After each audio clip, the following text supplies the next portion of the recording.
కవిత liquor కేసుకు సంబంధించి మరోసారి తెర మీదకి వచ్చింది.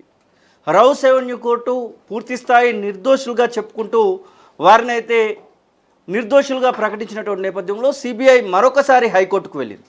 హైకోర్టుకు వెళ్ళినటువంటి నేపథ్యంలో ఇక సిబిఐ మరొకసారి రావాలని చెప్తూ వారికైతే నోటీసులు జారీ చేసినటువంటి పరిస్థితి. మొత్తం మీద రౌస్ ఎవెన్యూ కోర్టు ఇచ్చినటువంటి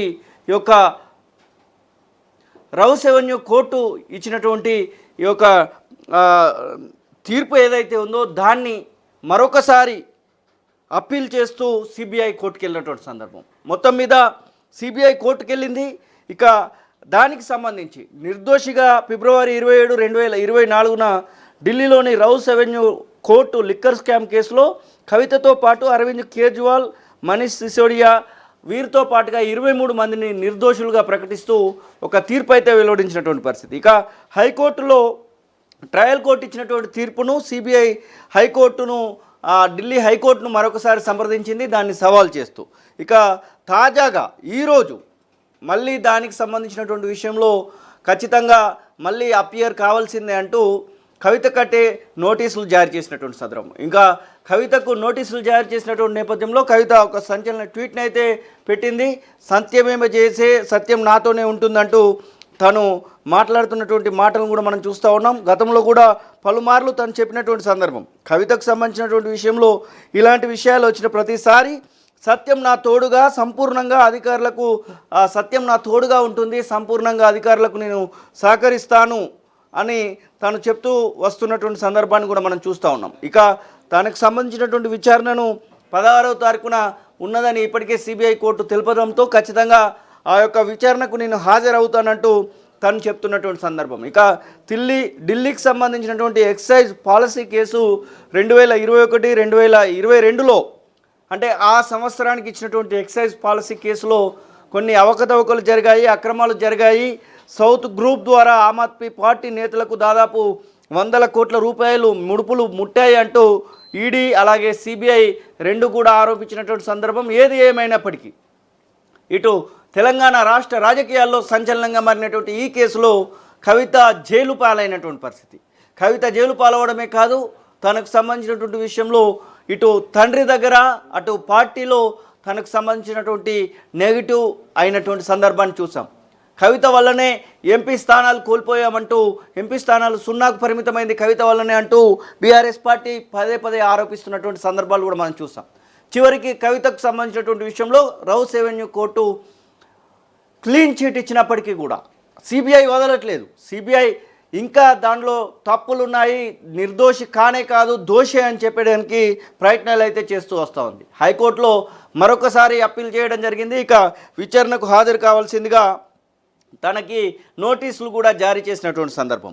2024 మార్చిలో కవిత అరెస్ట్ అయింది. దాదాపు 5.5 నెలల పాటు తను జైలు జీవితాన్ని గడిపినటువంటి సందర్భం.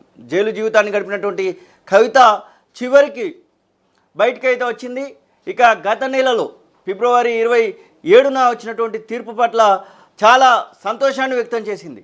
రంగులు చల్లుకొని ఆ యొక్క సంతోషాన్ని వ్యక్తం చేస్తూ తన కుమారుడితో విజయ సంకేతాన్ని చూపిస్తూ నేను నిర్దోషినని చెప్తూ మాట్లాడినటువంటి మాటలను కూడా మనం చూసాం. కానీ ఆదిలోనే తను సంతోషాన్ని నీరుగార్చే విధంగా సిబిఐ మరొక బండను కవిత మీద వేసినటువంటి సందర్భం. ఏది ఏమైనప్పటికీ ఈ నెల 16న ఖచ్చితంగా నేను విచారణకు హాజరవుతాను అంటూ తనైతే చెప్తా ఉన్నారు. సిబిఐ అధికారులు కొద్దిసేపటి కిందటనే కవితకి నోటీసులు జారీ చేయడం జరిగింది.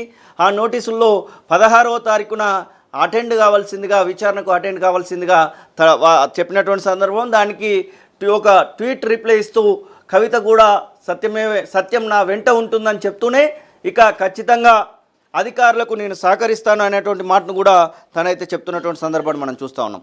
కొద్దిసేపటి కింద ఇచ్చినటువంటి ఈ యొక్క విచారణకు రావాల్సినటువంటి నోటీసులు ఇచ్చినటువంటి నేపథ్యంలో కవిత ఇంటి వద్ద పరిస్థితి ఏంటి, కవితకు సంబంధించినటువంటి కార్యకర్తలు ఏమనుకుంటా ఉన్నారు, జాగృతి కార్యకర్తలు ఏమనుకుంటా ఉన్నారు, ఎందుకంటే కవిత ఈ మధ్య కాలంలో కవితకు సంబంధించినటువంటి అన్ని వార్తలు మనం చూస్తూ ఉన్నాం.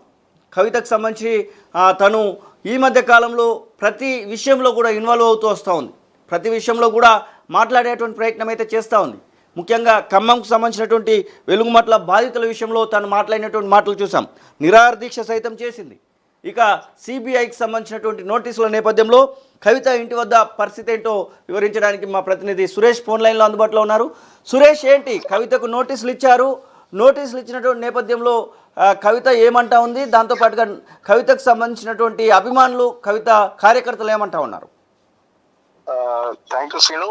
ఏదైతే లిక్కర్ పాలసీలో ఢిల్లీ లిక్కర్ స్కామ్ లో సంబంధించి కవితను కొద్ది రోజులు కూడా సంతోషంగా ఉండలేని పరిస్థితి అని చెప్పుకోవచ్చు. ఎందుకంటే మొన్న ఏదైతే హౌస్ రెవెన్యూ కోర్టు ఇచ్చిన తీర్పుకు సంబంధించి తెలంగాణ జాగృతితో పాటు అటు కవిత కూడా చాలా పెద్ద ఎత్తున సమరాల్లో పాల్గొన్నారు. కేసు పూర్తయిపోయింది, సత్యం గెలిచింది అని చెప్పేసి పెద్ద ఎత్తున కూడా హడావుడి చేసిన పరిస్థితి, సంబరాలు చేసుకున్న పరిస్థితి. బట్ అది కొద్ది రోజులు కూడా నిలవలేదు. వెంటనే దానికి సంబంధించి ఢిల్లీ హైకోర్టుకు కూడా సిబిఐ అయితే వెళ్ళడం జరిగింది. దీనికి సంబంధించి కవిత కూడా ట్వీట్ చేసింది. ఢిల్లీ ఎక్సైజ్ పాలసీ కేసులో ఛార్జెస్ ఫ్రేమ్ చేయడానికి కూడా హౌస్ రెవెన్యూ కోర్టు నిరాకరిస్తూ కేసు కొట్టివేసిన విషయం మీ అందరికీ తెలిసిందే. బట్ కేసు కొట్టేయడంతో పాటు ఇన్వెస్టిగేషన్ ఆఫీసర్ సైతం ఎంక్వైరీ చేయాలని చెప్పేసి హౌస్ రెవెన్యూ కోర్టు కామెంట్ చేసిన విషయం కూడా మీ అందరికీ తెలిసింది. బట్ హౌస్ రెవెన్యూ కోర్టు తీర్పుపై మళ్ళీ సిబిఐ ఢిల్లీ హైకోర్టును ఆశ్రయించడంతో ఈ కేసు విచారణకు సంబంధించి మళ్ళీ 16న ఉన్నదన్న విషయాన్ని సిబిఐ అధికారులు స్వయంగా తెలియజేశారు. ఈ విషయంపై లీగల్ టీమ్ డిస్కస్ చేస్తున్నాం. సత్యం నా తోడుగా సంపూర్ణంగా ఉందని చెప్పేసి అధికారులు కూడా సహకరిస్తారని చెప్పేసి చెప్తున్న పరిస్థితి. ఎందుకంటే పార్టీ పెట్టే క్రమంలో చాలా పెద్ద ఎత్తున తెలంగాణ జాగృతి హడావుడి చేసింది. ఎందుకంటే కవిత మీద ఇదొక మరకలాగా ఉంది. ఢిల్లీ లిక్కర్ స్కామ్ లో 100 కోట్ల స్కామ్ జరిగింది. గతంలో తన సెల్ ఫోన్స్ కూడా స్వాధీనం చేసుకున్న పరిస్థితి. ఆ విచారణ సమయంలో కూడా ఫోన్లు పగలగొట్టారు, చాలా వరకు ఫోన్లు చేంజ్ చేశారని చెప్పేసి పెద్ద ఎత్తున అంటే సిబిఐ కానీ ఈడీ కానీ ఆరోపణ చేసిన నేపథ్యంలో మొన్న హౌస్ రెవెన్యూ కోర్టు ఏదైతే తీర్పు ఇచ్చిందో చాలా వరకు తెలంగాణ జాగృతితో పాటు అటు కవిత కుటుంబ సభ్యులు కూడా ఊపిరి పీల్చుకున్న పరిస్థితి. At the same time BRS వాళ్ళు కూడా స్పందించిన పరిస్థితి. ఏదైతే మేము మొదటి చెప్తున్నాం, సత్యం గెలుస్తుంది, నా బిడ్డ నిర్దోషిగా బయటకు వస్తుందని చెప్పేసి కేసీఆర్ గతంలో మాట్లాడిన వీడియోలు కూడా చాలా వరకు బీఆర్ఎస్ చాలా వరకు సోషల్ మీడియాలో వైరల్ అయిన పరిస్థితి. బట్ ఇప్పుడు పూర్తి విధంగా సిబిఐ సంబంధించి ఢిల్లీ కోర్టును ఆశ్రయించడంతో మళ్ళీ కేసు మొదలవుతుందని చెప్పుకోవచ్చు. సో మళ్ళీ ఢిల్లీకి సంబంధించి కవిత కూడా రెగ్యులర్ గా మళ్ళీ కోర్టు విచారణకు సంబంధించి హాజరు కావాల్సి ఉంటుంది. సో జాగృతికి ఇది మళ్ళీ ఒక పెద్ద దెబ్బ అని అయితే చెప్పుకోవచ్చు. ఎందుకంటే పొలిటికల్ అనలిస్ట్ కూడా చాలా వరకు ఇదే విషయం చెప్తున్నారు. ఎందుకంటే పార్టీ పెట్టే టైంలో కవితకు వచ్చిన తీర్పు, మొన్న ఏదైతే కవితకు వచ్చిన తీర్పు చాలా వరకు ప్లస్ అవుతుందని చెప్పేసి, తన మీద ఉన్న అవినీతి మరకలు పోతాయని చెప్పేసి, తొలగించుకుందని చెప్పేసి చెప్పిన నేపథ్యంలో మళ్ళీ సిబిఐ మరో పక్కన ఢిల్లీ హైకోర్టుకు వెళ్ళడం, సో హౌస్ రెవెన్యూ కోర్టుకు సంబంధించి కూడా తీర్పు సరిగా లేదని చెప్పేసి ఢిల్లీ హైకోర్టు కూడా సిబిఐ ఆశ్రమించడం అయితే తెలంగాణ జాగృతి ఒక మిగులుపడని అంశంగా చెప్పొచ్చు. ఎస్, అభిమానులు ఏమంటా ఉన్నారు? ఇంటి దగ్గర ప్రస్తుత పరిస్థితి ఏంటి? ఎవరైనా వస్తా ఉన్నారా ఇంటి దగ్గరికి?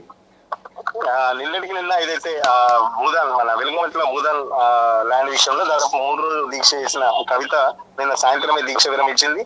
సో జాగృతి కార్యకర్తలు కూడా చాలా బాధలో ఉన్న పరిస్థితి. ఎందుకంటే మళ్ళీ కేసుకు సంబంధించి అంటే మళ్ళీ మా అధినేత్రిని డిస్టర్బ్ చేయాలని చూస్తున్నారు, పొలిటికల్ గా ఎదుర్కోలేక మమ్మల్ని ఇబ్బందులు పెడుతున్నారు, ఇదొక ఫాల్స్ కేసు అని చెప్పేసి గతంలో ఏదైతే చెప్పామో ఖచ్చితంగా మళ్ళీ సత్యమే గెలుస్తుంది, మేము విచారణను ఎదుర్కొంటాం, మేము ఎలాంటి తప్పు చేయలేదు, మా అధినేత్రి ఎలాంటి తప్పు చేయలేదు, సో ఏదన్నా ఉంటే మేము లీగల్ గా చూసుకుంటాం అని చెప్పేసి జాగృతి కార్యకర్తలతో పాటు జాగృతి నేతలు కూడా చెప్పిన పరిస్థితి.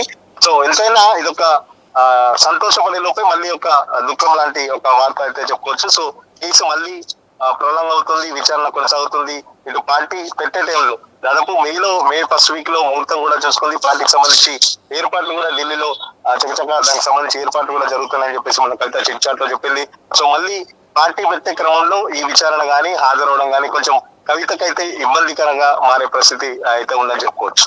Thank you Suresh. ఇది ప్రస్తుతం కవితకు సంబంధించినటువంటి విషయంలో హౌస్ రెవెన్యూ కోర్టు ఇచ్చినటువంటి ఆ యొక్క తీర్పును, క్లీన్ చిట్ని సిబిఐ సవాల్ చేస్తూ ఢిల్లీ హైకోర్టులో మరొక కేసు అయితే నమోదు చేసినటువంటి పరిస్థితి. ఇక విచారణకు అటెండ్ కావాల్సిందిగా 16వ తారీఖున విచారణకు రావాల్సిందిగా కొద్దిసేపటి క్రితమే కవితకు నోటీసులు అయితే సిబిఐ జారీ చేసినటువంటి సందర్భాన్ని అయితే చూస్తూ ఉన్నాం. చూడాలి మరి కవిత విషయంలో ఈ లిక్కర్ స్కామ్ కేసు ఇంకెన్ని మలుపులు తిరుగుతుందో.